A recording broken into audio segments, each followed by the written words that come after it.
Birds. அது create பண்ற இந்த மெஸ்மரைசிங் சவுண்ட் ஆகட்டும், இல்ல அது வானத்துல பறக்கிற அழகான ஸ்டைல் ஆகட்டும், உன்னை நான் சொல்லல, எல்லாமே அழகுதான். பட் வானத்துல பேர்ட்ஸ் பறக்கும்போது சில டைம் வி ஷேப்ல பறந்து பார்த்திருப்போம், இன்னும் சில டைம் பேர்ட்ஸ் குரூப்பா வேற வேற பேட்டர்ன்ஸ்ல பறந்து பார்த்திருப்போம். அது ஏன் அப்படிங்கறத இந்த வீடியோல பார்க்க போறோம்.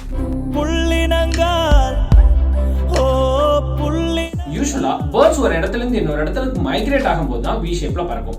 பட் அப்படி வி ஷேப்ல பறக்கிறதுக்கு முக்கியமான காரணம், அந்த பேர்ட் குரூப்பை தலைமை தாங்கக்கூடிய பேர்டே எல்லா காத்தையும் கிழிச்சு கொடுத்துரும். ஸோ பின்னாடி வர பேர்டுக்கு ஈஸியா இருக்கும். இன்னொரு முக்கியமான ரீசன்ஸ், ஒரு பேர்டுக்கு பின்னாடியே இன்னொரு பேர்டு பறந்ததுன்னா என்ன ஆகும் அப்படின்னா, ஒரு பேர்ட் பறக்கும் போது அதோட ஏர் இப்படி போய் பின்னாடி கீழே போகும். ஸோ பின்னாடியே பறந்ததுன்னா அந்த ஏரே அதை பின்னாடி வர பேர்டை கீழே அமைக்கிறோம். ஸோ அதனாலதான் கொஞ்சம் தள்ளி பறக்கிறது மூலமா பின்னாடி வர காத்தை அப்லிஃப்ட்டுக்கு யூஸ் பண்ணி பின்னாடி வர பேர்ட் ஈஸியா பறக்கும். ஸோ இதுதான் ரீசன். ஸ்டார்லிங் போன்ற சின்ன சின்ன வகையான பேர்ட்ஸ் எல்லாம் என்ன பண்ணும் அப்படின்னா, குரூப்பா வேற வேற பேட்டர்ன்ஸ்ல இந்த மாதிரி பறக்கும்.